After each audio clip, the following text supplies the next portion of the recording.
हाँ भाई। तो कैसा चल रहा है भाई आप लोग? बढ़िया। चलिए आज हम पढ़ेंगे वायरॉइड्स। क्या पढ़ेंगे? वायरॉइड्स। वैसे ये बायोलॉजिकल क्लासिफिकेशन का लास्ट क्लास है, क्लियर। इसके बाद हम शुरू करेंगे सेल बायोलॉजी। क्या शुरू करेंगे? Cell biology. चलो, पिछले क्लास में हम क्या पढ़े थे भाई? पिछले क्लास में क्या पढ़े थे? तो पिछले क्लास में हम पढ़े थे वायरस, और हम बोले थे वायरस में कुछ साइंटिस्ट का नाम है जिसको आपको याद रखना है, उनका कंट्रीब्यूशन आपको उनका कंट्रीब्यूशन आपको याद रखना है।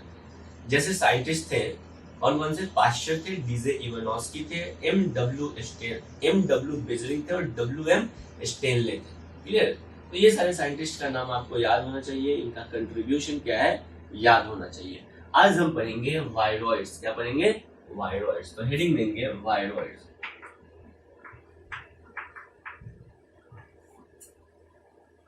वायरॉइड्स के बारे में सबसे पहले पता लगाया था किन्होंने? टीओ डाइनर ने। किन्होंने? टीओ डाइनर ने, ठीक है। कब? 1971 में। कब? 1971 में, क्लियर। तो याद रखना है, ये सब डेट लिखना है। इन 1971, इन 1971 टीओ डाइनर, क्या? T O Diener discovered new infectious agent. इन्होंने नया इन्फेक्शियस एजेंट को डिस्कवर किया। Discovered new infectious agent. Discovered new infectious agent. ये नया इन्फेक्शियस एजेंट क्या करता है? ये potato spindle tuber disease cause करता है। क्या करता है? Potato spindle tuber disease cause करता है। ये आपको याद रखना है। तो एनसीईआरटी में जितना है वायरॉइड्स के बारे में, हमेशा क्वेश्चन उसी से पूछा गया है, उससे बाहर पूछा नहीं गया है। समझ में आ गया? तो हम भी आपको वायरॉइड्स के लिए बस एनसीईआरटी ही पढ़ाएंगे, उससे ज्यादा कुछ नहीं पढ़ाने वाले हैं। समझ में आया? चलिए, तो नेक्स्ट है, वैसे आप सब अभी तक बायोलॉजिकल क्लासिफिकेशन लगभग लगभग क्या पूरा 10 क्लास हो चुका है, आज ये 11वां क्लास है, ठीक है। तो आप कितने बार पूरे एनसीईआरटी को पढ़ चुके हैं? कम से कम 5 बार। मतलब बायोलॉजिकल क्लासिफिकेशन का जो चैप्टर है ना, इसको आप एनसीईआरटी से कितने बार पढ़ चुके हैं? कम से कम 5 बार, 4 बार। भाई मैक्सिमम टाइम अभी इसको पढ़िए, है ना। जो भी चैप्टर चल रहा है एनसीईआरटी से, बार बार उसको पढ़िए, थ्रू आउट चैप्टर पढ़ जाइए। समझ में आ रहा है ना? बार बार। इसलिए होगा क्या कि जब आप इसको रिवाइज कीजिएगा ना एनसीईआरटी से, तो बहुत कम समय में आपका बहुत इफेक्टिव रिवीजन होगा, क्लियर। एनसीईआरटी का हर एक लाइन इंपॉर्टेंट है। एनसीईआरटी को पढ़ने का सबसे अच्छा तरीका है कि भाई उसकी एक एक लाइन से क्वेश्चन फ्रेम कीजिए। खुद पढ़ रहे हैं, खुद ही क्वेश्चन फ्रेम कर रहे हैं, खुद पढ़ रहे हैं, खुद ही क्वेश्चन फ्रेम कर रहे हैं। समझ में आ गया? ये एक इफेक्टिव वे है एनसीईआरटी को पढ़ने का। क्या? उसके हर एक लाइन से आपको क्वेश्चन खुद प्रिपेयर करना है। आगे आते हैं। अब भाई, तो कौन सा डिजीज ये कॉज करता है? ये potato spindle tuber disease cause करता है। ये पोटैटो प्लांट को अफेक्ट करता है, और ये potato spindle tuber disease cause करता है। तो नेक्स्ट लाइन में लिखेंगे अफेक्ट पोटैटो,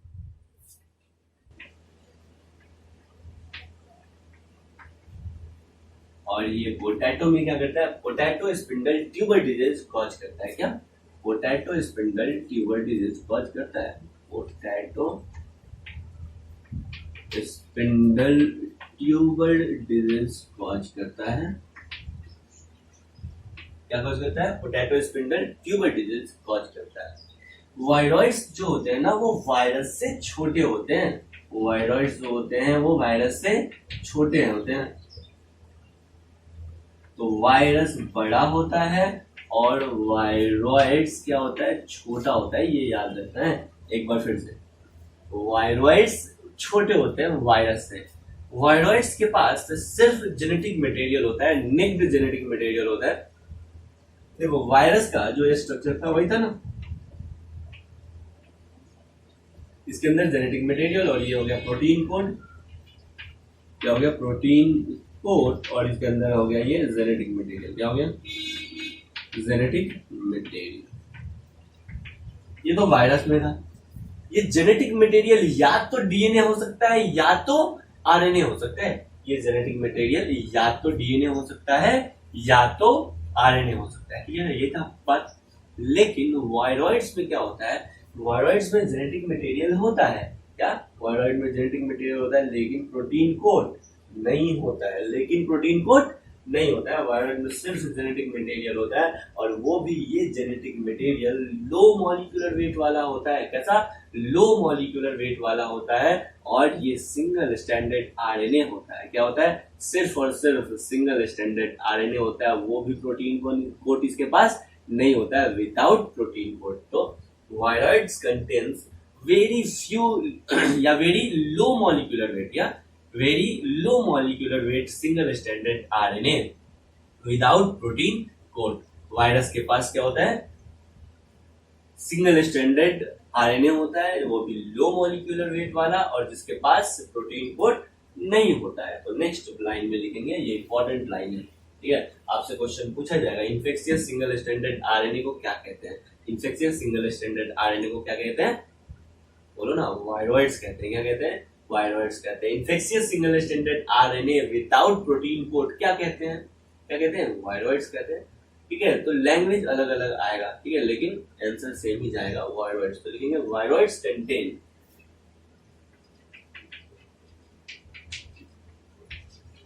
वायरॉइड्स कंटेन्स क्या?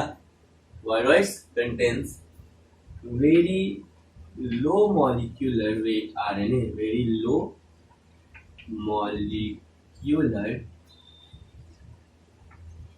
weight single stranded RNA, very low molecular weight single stranded RNA। समझ में आ गया?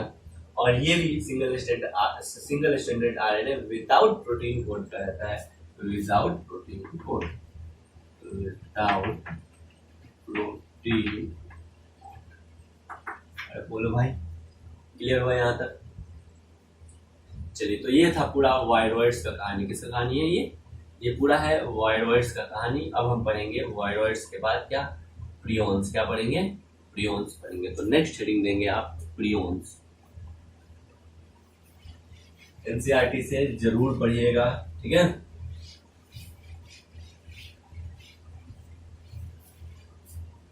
क्या? प्रियॉन्स। वायरॉइड्स भी आरएच विटाकर के 5 किंगडम सिस्टम में नहीं है। क्यों? क्योंकि ये एक सेल नहीं। समझ में आ गया? सेल होने के लिए जेनेटिक मटेरियल के साथ प्रोटोप्लाज्म होना चाहिए।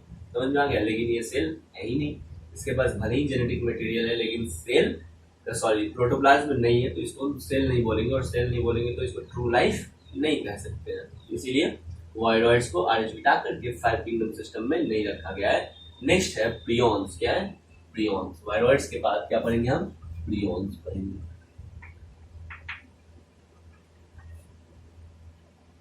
क्लियर? क्या? प्रियॉन्स। प्रियॉन्स क्या है? प्रियॉन्स प्रोटीनेशियस इन्फेक्शियस एजेंट है। क्या भाई? एक इन्फेक्शियस एजेंट जिसका नेचर कैसा होता है? प्रोटीनेशियस नेचर का होता है। कैसा होता है? प्रोटीनेशियस नेचर का होता है। तो इन्फेक्शियस प्रोटीन को क्या कहते हैं?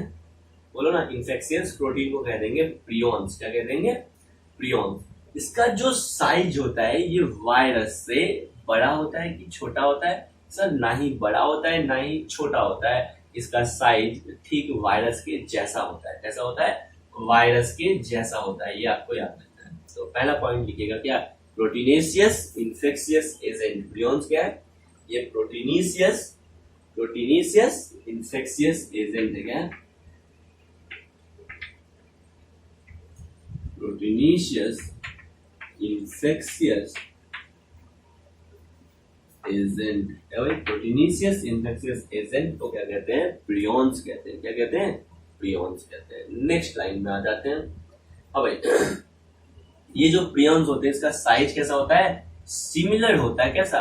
वायरस के जैसा। कैसा? वायरस के जैसा। तो नेक्स्ट पॉइंट में लिखेंगे agent was similar in size. Agent was similar in size to virus, या फिर साइज डायरेक्टली होना छोटा, साइज सेम एज वायरस। इसका साइज वायरस के सिमिलर होता है, वायरस के जैसा होता है। नेक्स्ट पॉइंट, एक्चुअल में प्रियॉन्स जो है ना वो क्या? प्रोटीनेशियस इन्फेक्शियस एजेंट है, लेकिन ये प्रोटीन जो होते हैं ना ये एबनॉर्मली फोल्डेड होते हैं। कैसे होते हैं? एबनॉर्मली फोल्डेड प्रोटीन होते हैं। एक बार फिर से, कैसे होते हैं? एबनॉर्मली फोल्डेड प्रोटीन होते हैं। सर, ये इन्फेक्शियस प्रोटीन होते हैं तो ये कौन से इन्फेक्शन को कॉज करते हैं? ये कौन सा इन्फेक्शन, ये कैसा इन्फेक्शन कॉज करते हैं? ये न्यूरोलॉजिकल डिसऑर्डर या ये न्यूरोलॉजिकल डिजीज कॉज करता है। क्या? न्यूरोलॉजिकल डिजीज, है ना, दिमाग सटी आ जाएगा, वैसा ये डिजीज कॉज करते हैं। कैसा? न्यूरोलॉजिकल डिजीज कॉज करते हैं कौन? प्रियॉन्स। तो नेक्स्ट लाइन में लिखेंगे क्या? Abnormally folded protein. प्रियॉन्स क्या भाई? ये है एबनॉर्मली फोल्डेड प्रोटीन। क्या है? Abnormally folded protein. प्रियॉन्स क्या है? एबनॉर्मली फोल्डेड प्रोटीन है। और ये एबनॉर्मली फोल्डेड प्रोटीन क्या करता है? अभी तो बोले क्या करता है? न्यूरोलॉजिकल डिसऑर्डर या न्यूरोलॉजिकल डिजीज कॉज करता है। कैसा डिजीज कॉज करता है?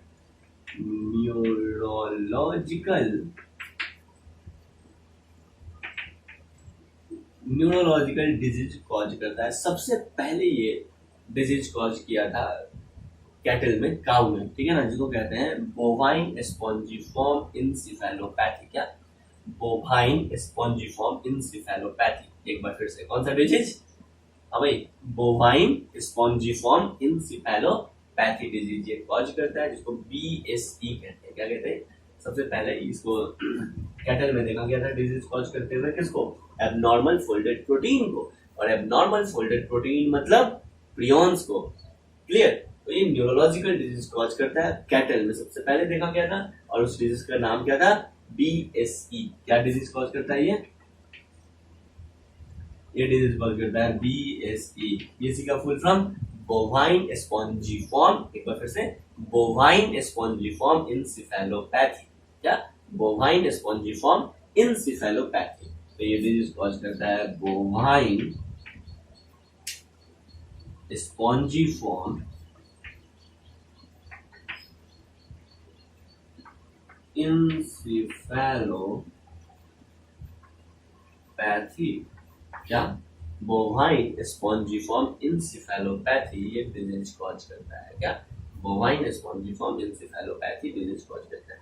क्या सर ये सिर्फ कैटल को बीमार करता है? क्या सिर्फ कैटल के लिए न्यूरोडिजेनरेटिव डिसऑर्डर को क्या सिर्फ ये कैटल के लिए न्यूरोलॉजिकल डिजीज कॉज करता है? नहीं, इसका एनालोगस प्रोटीन भी है। मतलब कुछ ऐसे भी प्रियॉन्स हैं जो ह्यूमन को अफेक्ट करते हैं। क्या करते हैं? ह्यूमन को अफेक्ट करते हैं। तो नेक्स्ट पॉइंट में लिखेंगे इट्स एनालोगस वेरिएंट। इसका जो एनालोगस वेरिएंट है ये ह्यूमन को अफेक्ट करता है। किसको अफेक्ट करता है? ह्यूमन को अफेक्ट करता है। और कॉज करता है, क्या कॉज करता है? क्रॉसफेल्ड। क्या करता है? क्रॉसफेल्ड जैकॉब डिजीज करता है। क्या? क्रेज़्ड-फील्ड जैकॉब डिजीज, नाम ही कुछ ऐसा है। देखते हैं क्या नाम है। इसलिए एनसीईआरटी लिख दिया है कि ये ह्यूमन में CR जैकॉब डिजीज कॉज करता है। क्या? CR जैकॉब डिजीज कॉज करता है। क्रेज़्ड-फील्ड, क्या? क्रेज़्ड-फील्ड जैकॉब डिजीज, CR का फुल फॉर्म है, देखते हैं। तो ये एबनॉर्मली फोल्डेड प्रोटीन होते हैं जो न्यूरोलॉजिकल डिजीज कॉज करते हैं। और कैटल में न्यूरोलॉजिकल डिजीज का नाम क्या है? Bovine spongiform encephalopathy. क्या? Bovine spongiform encephalopathy disease cause करता है। नेक्स्ट हम आते हैं कहाँ पे? बोलो ना। इसके एनालोगस को देखते हैं, इसके एनालोगस वेरिएंट्स को देखते हैं। तो लिखता है इट्स एनालोगस वेरिएंट्स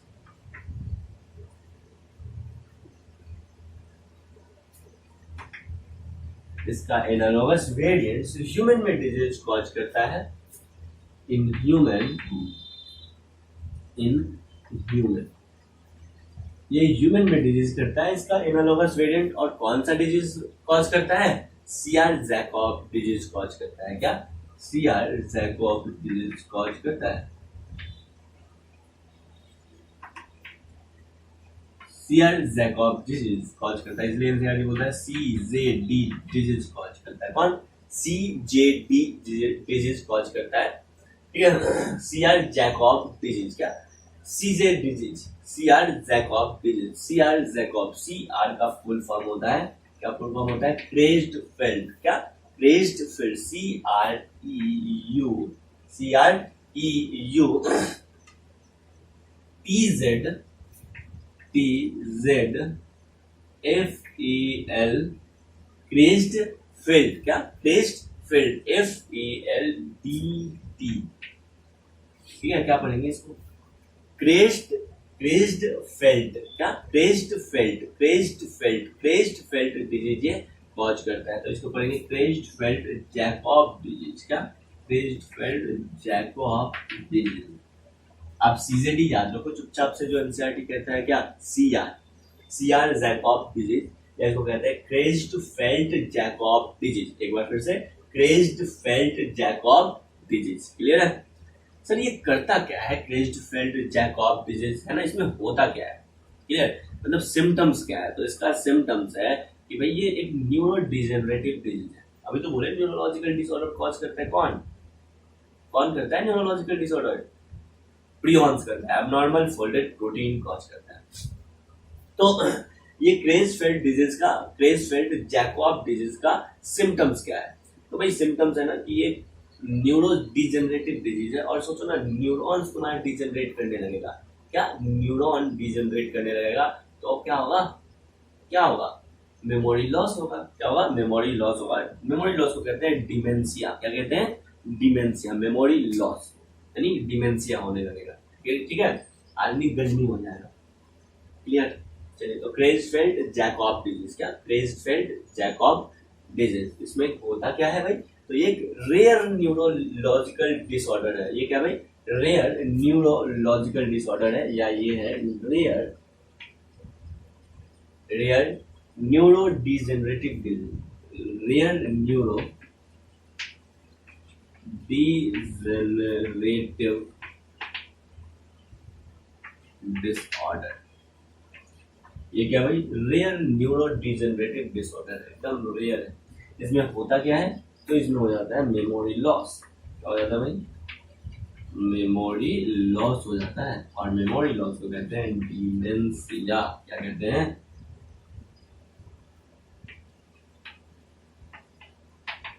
इसको कहते हैं डिमेंशिया। अरे बोलो भाई, क्लियर है? आगे बढ़ते हैं। चलिए, तो एक बार थोड़ा सा हम रिकैप करते हैं। क्या भाई? सबसे पहले वायरॉइड टर्म किसने दिया? सबसे पहले डिस्कवर कौन किया? टीओ डाइनर ने किया था। कब? 1971 में। ये potato spindle tuber disease cause करता है। लो मॉलिक्यूलर वेट वाला इन्फेक्शियस आरएनए क्या होता है? वायरॉइड होता है, जिसके पास प्रोटीन कोड नहीं होता है। उसके बाद हम आ जाते हैं प्रियॉन्स पे। तो प्रियॉन्स क्या होता है? इन्फेक्शियस प्रोटीन को क्या कहते हैं? प्रियॉन्स कहते हैं। ये एबनॉर्मली फोल्डेड होता है। ये न्यूरोलॉजिकल डिसऑर्डर कॉज करता है। कौन? प्रियॉन्स। क्या करता है? न्यूरोलॉजिकल डिसऑर्डर कॉज करता है। ये कैटल में बोवाइन स्पॉन्जिफॉर्म, क्या? बोवाइन स्पॉन्जिफॉर्म इंसेफेलोपैथिक डिजीज कॉज करता है, जबकि ये ह्यूमन में सीआर जैकब डिजीज कॉज करता है। क्या? CR Jacob disease. CR Jacob disease का क्या है? ये रेयर न्यूरो डिजेनरेटिव डिसऑर्डर है, या रेयर न्यूरो डिजेनरेटिव डिसऑर्डर है, या डिजीज है, जिसमें होता क्या है? मेमोरी लॉस हो जाता है, या डिमेंशिया हो जाता है। आपको पता है इससे डिजीज को, इसको लाफिंग डेथ भी कहते हैं। क्या कहते हैं? लाफिंग डेथ भी कहते हैं ना, मतलब आदमी पूरा पागल हो जाता है, हंसते हंसते क्या हो जाता है? मर जाता है। ठीक है, ये जो है ना प्रियॉन्स, ये इसको कुरू डिजीज कहते हैं। क्या कहते हैं? कुरू डिजीज कहते हैं, या कुरू डिसऑर्डर कहते हैं। क्लियर? तो इसमें नेक्स्ट पॉइंट में लिखिएगा, prions are associated with kuru. Prions are associated with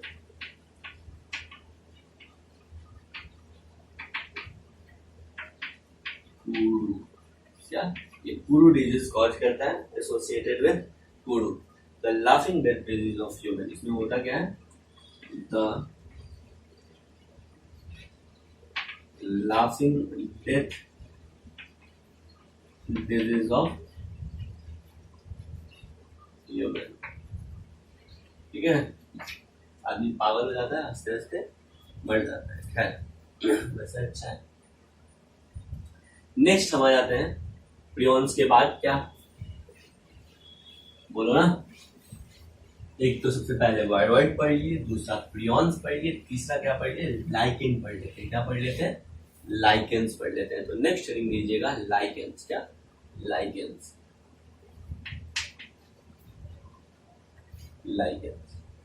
lichens के बारे में तो बचपन से पता है कि ये क्या है? सिम्बायोटिक एसोसिएशन वाला, सिम्बायोटिक एसोसिएशन या म्यूचुअली एसोसिएशन वाला ऑर्गेनिज्म है, जो फंजाई और एल्गी के एसोसिएशन से बनता है। किससे बनता है? फंजाई और एल्गी के एसोसिएशन से बनता है। तो इसमें सबसे पहला पॉइंट लिखेंगे, symbiotic association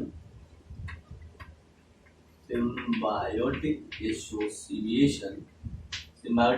association that is mutually useful association, that is mutually useful association, that is mutually useful association between fungi and algae, between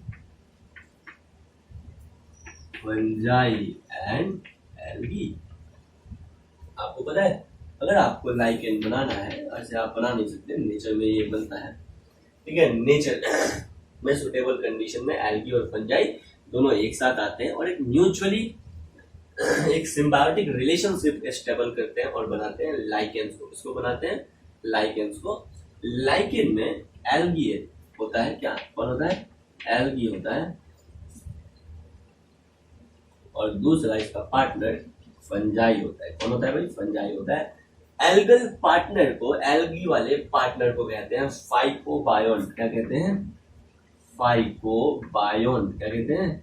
फाइकोबायोन्ट। और फंजाई वाले पार्टनर को कहते हैं, बोलो ना, माइकोबायोन्ट। क्या कहते हैं?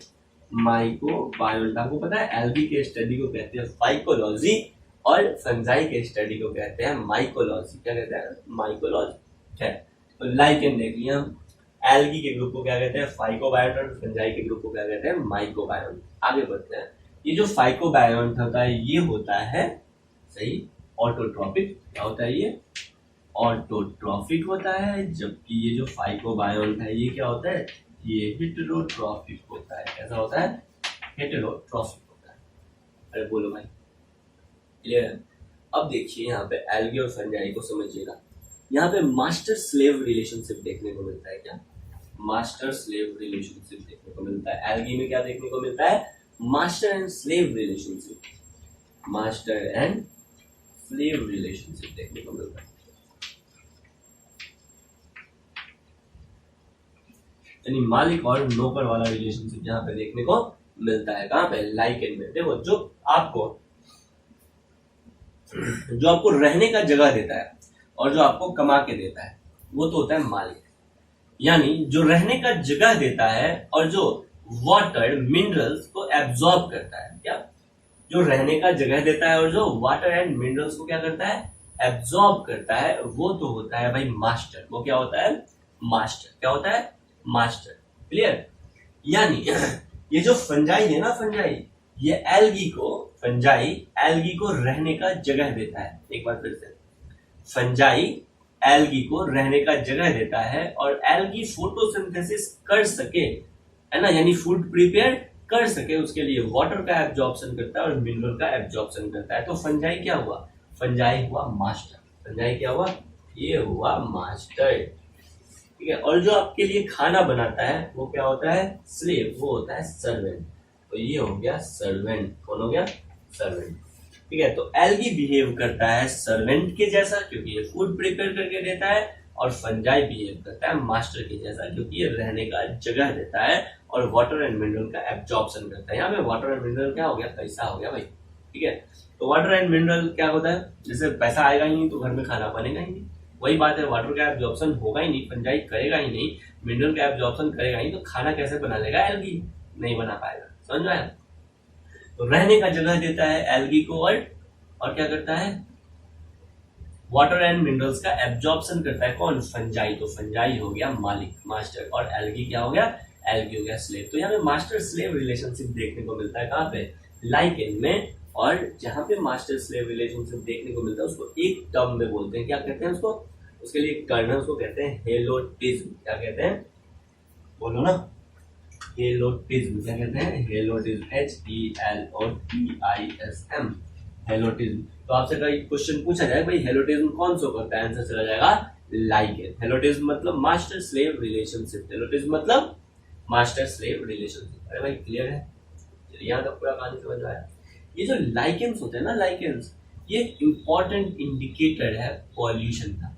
अगर हम बोलते हैं कि भाई लाइकेन ना पॉल्यूशन का इंडिकेटर है, they are very good pollution indicator, है ना। एनसीईआरटी में लिखता है they are very good, they are very good pollution indicator. ये क्या भाई? Good pollution indicator. कहने का मतलब है कि भाई जहां बहुत सारा पॉल्यूशन होगा वहां पे लाइकेन होगा ना, वहां पे लाइकेन नहीं होगा। ठीक है, तो यहाँ पे है ना, यहाँ पे ये जो लाइकेन है ये वेरी गुड पॉल्यूशन इंडिकेटर है। कहने का मतलब ये मत समझ लेना कि जहाँ पे पॉल्यूशन होगा वहां पे बहुत सारा लाइकेन होगा, क्योंकि लाइकेन क्या है, पॉल्यूशन इंडिकेटर है। ऐसा नहीं है, जहां पे पॉल्यूशन होगा वहां पे लाइकेन नहीं होगा। फिर से, जहां पे पॉल्यूशन होगा वहां पे लाइकेन नहीं होगा। अपने आसपास एरिया को देखिए, आपको लाइकेन दिखाई नहीं देगा, इसका मतलब आप पॉल्यूटेड एरिया में रहते हैं, हम भी। लेकिन अगर आप जाते हैं कहीं पे घूमने, माउंटेन एरिया वगैरह पे, हरिद्वार जाते हैं, दार्जिलिंग घूमने जाते हैं, तो पहाड़ या फिर जहाँ पे मॉइस्ट हमेशा रहता है ना, या फिर कोई पुराना पुराना बिल्डिंग देखते हो ना, एकदम पुराना, वहां पॉल्यूशन वगैरह अगर नहीं है तो उसके दीवार पे ब्राउन कलर का या गोल्डन ब्राउन कलर का दिखता है, तो वो एल्गी के जैसा ऑर्गेनिज्म, थैलस लाइक ऑर्गेनिज्म, वो क्या है, वही तो है क्या, लाइकेन। समझ में आ गया? यानी जहां पॉल्यूशन नहीं होगा, तो फिर से, जहां पॉल्यूशन नहीं होगा वहां पे लाइकेन ग्रो करेगा। यानी ये पॉल्यूशन के लिए बहुत अच्छे इंडिकेटर है। कहने का मतलब है जहां पॉल्यूशन नहीं होगा वहां पे ये ग्रो करेगा। यानी अगर आपको लाइकेन दिखता है, यानी आप तुरंत बोल सकते हैं यहाँ पे पॉल्यूशन नहीं है। यहाँ पे लाइकेन दिख रहा है, इसका मतलब वहां पे पॉल्यूशन नहीं है। आया समझ में? तो लाइकेन जो है ये वेरी गुड पॉल्यूशन इंडिकेटर है। कहने का मतलब है जहाँ पे पॉल्यूशन नहीं रहेगा वहीं पे लाइकेन ग्रो करेगा। हालांकि सर क्यों क्यों क्यों ये पॉल्यूशन इंडिकेटर है एक अच्छा सा? क्योंकि तुम देखो ना, लाइकेन हमेशा मॉइस्ट एरिया में ग्रो करता है। कहाँ पे? मॉइस्ट, इसको हैबिटेट चाहिए, ठीक है, यहाँ पे मॉइस्चर हमेशा मेंटेन रहे। अब मॉइस्चर मतलब पानी, और पॉल्यूशन मतलब सल्फर के ऑक्साइड, नाइट्रोजन के ऑक्साइड, यही सब। तो सल्फर और नाइट्रोजन के ऑक्साइड अगर प्रेजेंट होंगे, और वाटर तो इसके बॉडी में हमेशा है। किसके बॉडी में? लाइकेंस के बॉडी में। क्यों सर, क्यों हमेशा? क्योंकि लाइकेंस हमेशा मॉइस्चर में ही तो ग्रो कर रहा है। तो देखो ना क्या होगा, वाटर और सल्फर के ऑक्साइड, नाइट्रोजन के ऑक्साइड मिलके क्या करेंगे, एसिड का फॉर्मेशन कर देंगे, H2SO4, HNO3, ये सब एसिड का फॉर्मेशन हो जाएगा खुद लाइकेन के बॉडी में। अगर पॉल्यूशन होगा तब, इसका मतलब सल्फर और नाइट्रोजन के ऑक्साइड होंगे तब। तो होगा क्या?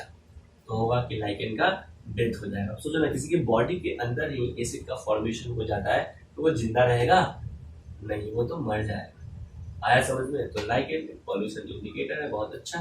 अब दोनों अगर ऑप्शन में रहे कि भाई लाइकेन पॉल्यूशन इंडिकेटर है, बहुत अच्छा पॉल्यूशन इंडिकेटर है, किसके लिए? पहला ऑप्शन NO2, दूसरा ऑप्शन SO2, तो आंसर जाएंगे किसके साथ? SO2 के साथ। किसके साथ भाई?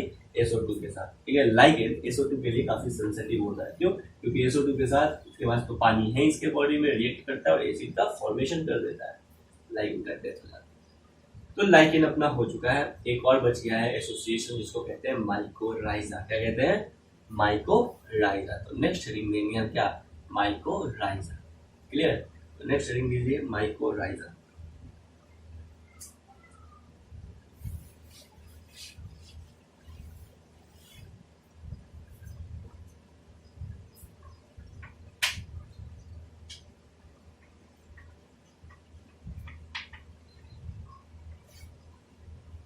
तो भाई माइकोराइजा, माइकोराइजा क्या है? ये भी सिम्बायोटिक एसोसिएशन है। क्या भाई? ये भी एक सिम्बायोटिक एसोसिएशन है।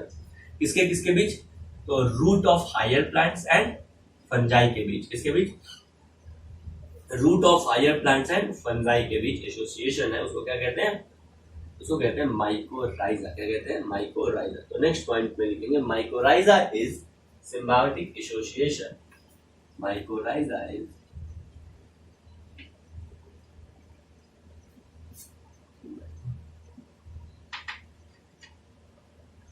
लिखेंगे भाई माइकोराइजा इज अमिल क्या? Mycorrhiza is symbiotic association between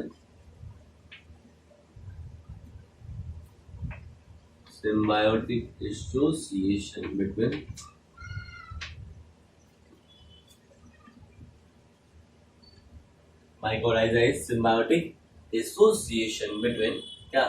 Between root of higher plant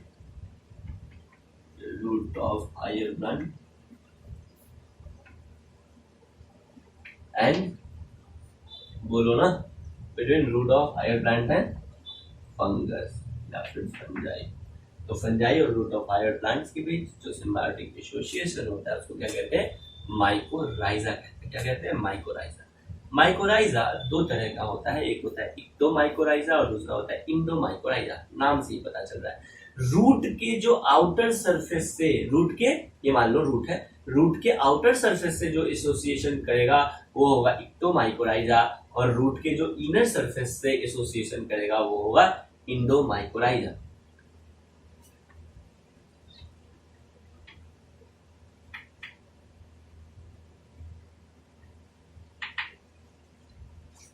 क्या, इक्टोमाइकोराइजा एंड इंडोमाइकोराइजा।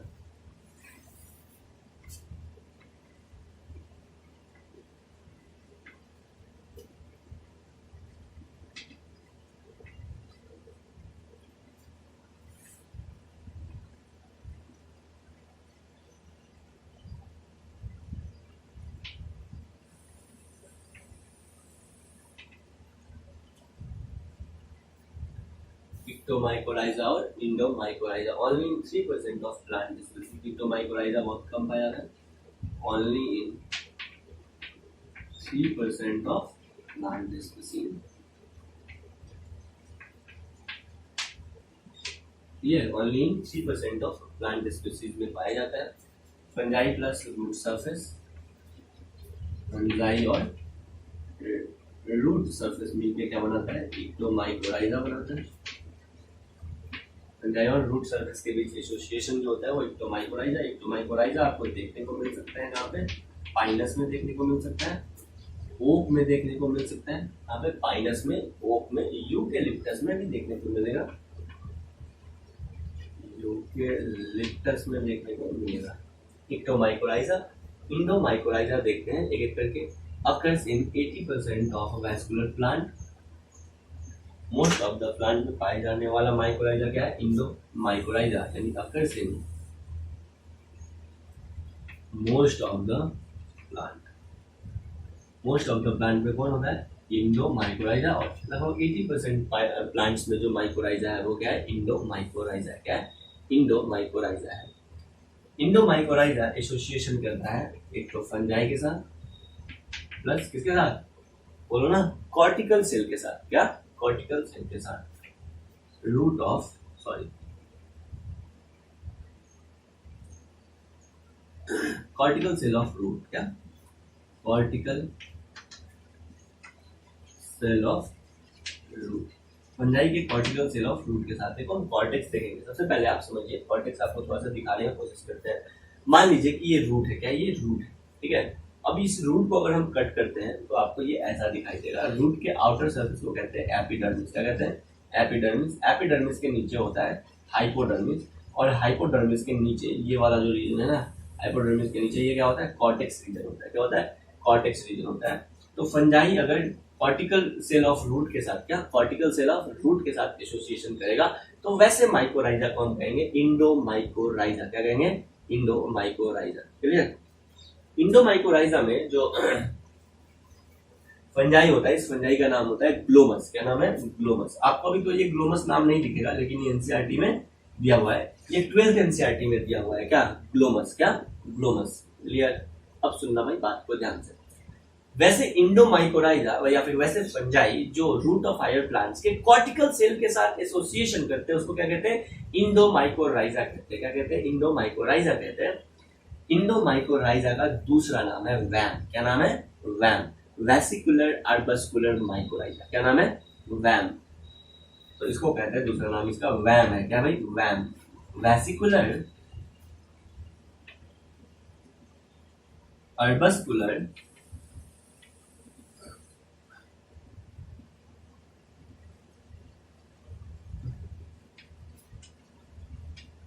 माइकोराइजा। क्या नाम है, वेसिकुलर अर्बस्कुलर माइकोराइजा। क्या, वेसिकुलर अर्बस्कुलर माइकोराइजा, वैम। ये जो वैम है ना, ये फॉस्फेट न्यूट्रिशन में प्लांट्स को बहुत हेल्प करता है। क्या, फॉस्फेट न्यूट्रिशन में प्लांट्स को बहुत हेल्प करता है। तो नेक्स्ट पॉइंट में लिखेंगे VAM useful for phosphate nutrition.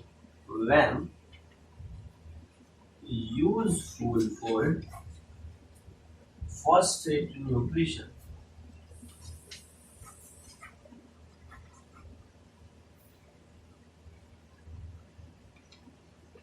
VAM useful for phosphate nutrition, तो ये फॉस्फेट न्यूट्रिशन के लिए काफी यूजफुल है। वैम में कौन सा फंजाई होता है, आपसे क्वेश्चन पूछ लेगा। फंजाई कौन होता है, ग्लोमस होता है। मोस्ट कॉमन माइकोराइजा कौन है, इंडोमाइकोराइजा है। कौन है भाई, इंडोमाइकोराइजा है, ठीक है ना। रेयरली फाउंड माइकोराइजा क्या है, इक्टोमाइकोराइजा है। इक्टोमाइकोराइजा रूट सरफेस के साथ एसोसिएशन करता है, जबकि इंडोमाइकोराइजा रूट के कॉर्टिकल सेल के साथ एसोसिएशन करता है। क्लियर। एक बार जो पढ़े पूरा उसको रिकैप करते हैं। सबसे पहले पढ़े वायरॉइड्स। वायरॉइड्स होता है वो 1971 में सबसे पहले थियोडाइनर ने इस पर डिस्कवर किया, इसके बारे में बताया कि भाई ये potato spindle tuber disease cause करता है। क्या potato spindle tuber disease cause करता है। Viroid single standard low molecular weight वाला आरएनए होता है जिसके पास प्रोटीन कोड नहीं होता है। उसके बाद हम पढ़े प्रियॉन्स। इन्फेक्शियस प्रोटीन या इन्फोल्टेड इन्फेक्शियस प्रोटीन को क्या कहते हैं, प्रियॉन्स कहते हैं। इसका साइज वायरस के समान होता है। वायरॉइड का साइज वायरस से छोटा होता है, प्रियॉन्स का साइज वायरस के समान होता है, सेम होता है। ये न्यूरो डिजेनरेटिव डिजीज या न्यूरोलॉजिकल डिसऑर्डर कॉज करता है प्रियॉन्स। ये कैटल में BSE bovine spongiform encephalopathy disease cause करता है, जबकि इसका एनालोगस फॉर्म ह्यूमन में डिजीज कॉज करता है। और वो कौन सा डिजीज कॉज करता है, CR-Jakob डिजीज, क्रेट्ज़फेल्ड-जैकब डिजीज कॉज करता है। क्रेट्ज़फेल्ड-जैकब डिजीज एसोसिएटेड है कुरू डिजीज से। किससे, कुरू डिजीज से एसोसिएटेड है, जिसको लाफिंग डेथ डिजीज भी कहते हैं। क्या कहते हैं, लाफिंग डेथ डिजीज भी कहते हैं। यहां तक क्लियर है, सुनना भाई ध्यान। इसमें क्या होता है, लाफिंग डेथ डिजीज में न्यूरो डिजेनरेटिव डिजीज है, मतलब न्यूरॉन डिजेनरेट करने लगते हैं, ठीक है। तो क्या होगा, मेमोरी लॉस हो जाएगा। क्या होगा, मेमोरी लॉस होगा, आदमी गजनी बन जाएगा, समझ में आया। तो इसमें मेमोरी लॉस, डिमेंशिया देखने को मिलता है। उसके बाद हम पढ़े लाइकेन। क्या पढ़े, लाइकेन। लाइकेन क्या होता है भाई, तो ये सिम्बायोटिक एसोसिएशन है सर एल्गी और फंजाई का। एल्गी के मेंबर को कहते हैं फाइकोबायोन, जबकि फंजाई के मेंबर्स को कहते हैं, क्या कहते हैं, माइकोबायोन कहते हैं। यहाँ पे मास्टर स्लेव रिलेशनशिप देखने को मिलता है। मास्टर कहते हैं फंजाई को और स्लेव कहते हैं, सर्वेंट कहते हैं एल्गी को। समझ में आता है क्यों। आगे बढ़ते हैं। उसके बाद हम पढ़े माइकोराइजा। क्या, माइकोराइजा। लेकिन हम लाइकेन में देखें कि लाइकेन अच्छा पॉल्यूशन इंडिकेटर है। पॉल्यूशन इंडिकेटर है कहने का मतलब है जहां पॉल्यूशन होगा लाइकेन वहां ग्रो नहीं करेगा। एक बार फिर से, जहां पॉल्यूशन होगा लाइकेन वहां ग्रो नहीं करेगा। क्यों, क्योंकि जहां पॉल्यूशन होगा उसके अंदर खुद एसिड का फॉर्मेशन हो जाएगा और लाइकेन का डेथ हो जाएगा, इसलिए लाइकेन वहां पे ग्रो नहीं करेगा। नेक्स्ट हम क्या पढ़े भाई, माइकोराइजा। माइकोराइजा क्या है भाई, ये सिम्बायोटिक एसोसिएशन है फंजाई और रूट ऑफ हायर प्लांट के बीच। मोस्ट कॉमन माइकोराइजा इंडोमाइकोराइजा, ठीक है। इक्टोमाइकोराइजा बहुत कम पाया जाता है, इसको वैम भी कहते हैं। इंडोमाइकोराइजा को क्या कहते हैं, वैम, वेसिकुलर अर्बस्कुलर माइकोराइजा। ये वेसिकुलर अर्बस्कुलर माइकोराइजा फॉस्फेट न्यूट्रिशन में हेल्प करता है। क्या, फॉस्फेट न्यूट्रिशन में हेल्प करता है। इंडोमाइकोराइजा में जो फंजाई होता है ना, उस फंजाई को क्या कहते हैं, ग्लोमस कहते हैं। क्या कहते हैं भाई, ग्लोमस। ये ग्लोमस क्या है, फंजाई का जीनस है, समझ में आया। ये बस आपको याद रखना है। तो यहाँ पे अपना बायोलॉजिकल क्लासिफिकेशन खत्म होता है। होमवर्क है आपका कि एनसीईआरटी को बार बार पढ़ना है, सबसे पहला था एकदम रिकैप करते रहना है। दूसरा होमवर्क है एनसीईआरटी के सारे क्वेश्चन को करने हैं। आपके शीट में जो भी क्वेश्चन दिया होगा उसका मोस्ट ऑफ द क्वेश्चन आपसे होगा, ठीक है, क्योंकि उस शीट में बायोलॉजिकल क्लासिफिकेशन का क्वेश्चन है, उसके अलावा प्लांट किंगडम का क्वेश्चन है। किसका क्वेश्चन है, प्लांट किंगडम का, क्योंकि प्लांट किंगडम थे उसी शीट में।